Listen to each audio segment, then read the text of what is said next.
You ever wondered, if God knows everything, why do we need to confess our sins to a priest?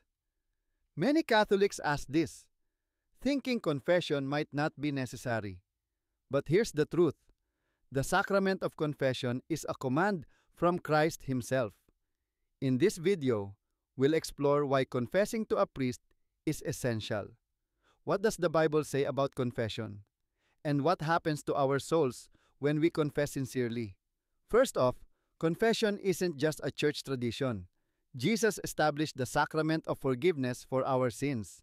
In John 20:22-23, He breathed on His apostles and said, "Receive the Holy Spirit. If you forgive anyone's sins, their sins are forgiven. If you do not forgive them, they are not forgiven."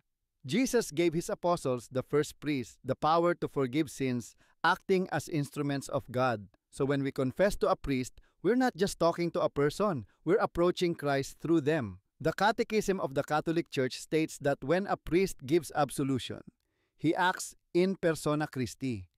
This means the priest is a representative of Christ, as if Christ Himself is saying, "I forgive you."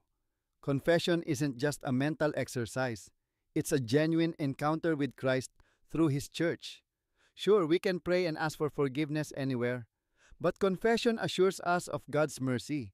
When a priest says, "God forgives you," it's an official declaration from heaven.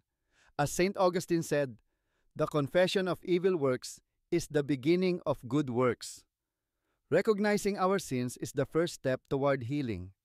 Confession also humbles us, teaching us to accept our weaknesses and embrace God's mercy. When we confess sincerely, we receive forgiveness for our mortal sins. Our relationship with God is restored, and our attachment to sin diminishes. We gain the grace to resist temptation and experience true peace in our hearts.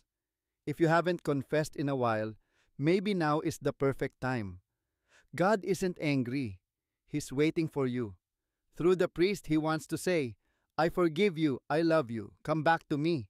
If this video helped you, please like, share, and subscribe to our channel for deeper insights into our Catholic faith.